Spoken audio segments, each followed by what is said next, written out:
Hello and welcome to the Saint of the Day. Today is March 14th, and today's saint is Saint Maud. This princess was daughter of Theodoric, a powerful Saxon count. Her parents placed her very young in the monastery of Erfurt, of which her grandmother Maud was then abbess.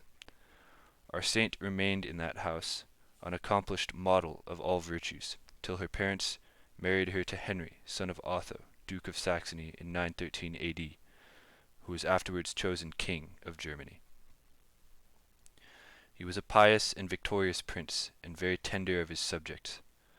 Whilst by his arms he checked the insolence of the Hungarians and Danes, and enlarged his dominions by adding to them Bavaria, Maud gained domestic victories over her spiritual enemies, more worthy of a Christian, and far greater in the eyes of heaven.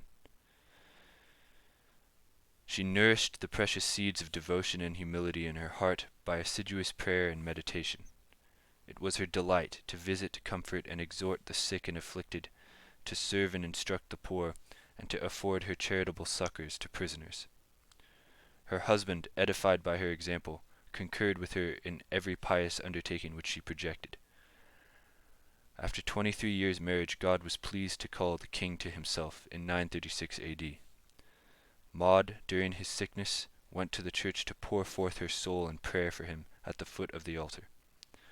As soon as she understood, by the tears and cries of the people, that he had expired, she called for a priest that was fasting, to offer the holy sacrifice for his soul. She had 3 sons, Otho, afterward emperor, Henry, Duke of Bavaria, and Saint Brunn, Archbishop of Cologne. Otho was crowned king of Germany in 937 A.D. and emperor at Rome in 962 A.D. after his victories over the Bohemians and Lombards. The 2 oldest sons conspired to strip Maud of her dowry, on the unjust pretense that she had squandered the revenues of the state on the poor. The unnatural princes at length repented of their injustice, and restored to her all that had been taken from her. She then became more liberal in her alms than ever, and founded many churches, with 5 monasteries. In her last sickness she made her confession to her grandson William, the Archbishop of Mentz, who yet died 12 days before her, on his road home.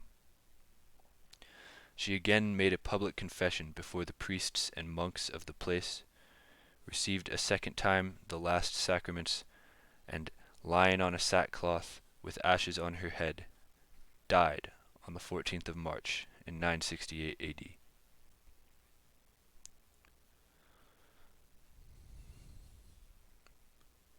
Reflection. The beginning of true virtue is most ardently to desire it, and to ask it of God with the utmost assiduity and earnestness. Fervent prayer, holy meditation, and reading pious books are the principal means by which this virtue is to be constantly improved, and the interior life of the soul to be strengthened.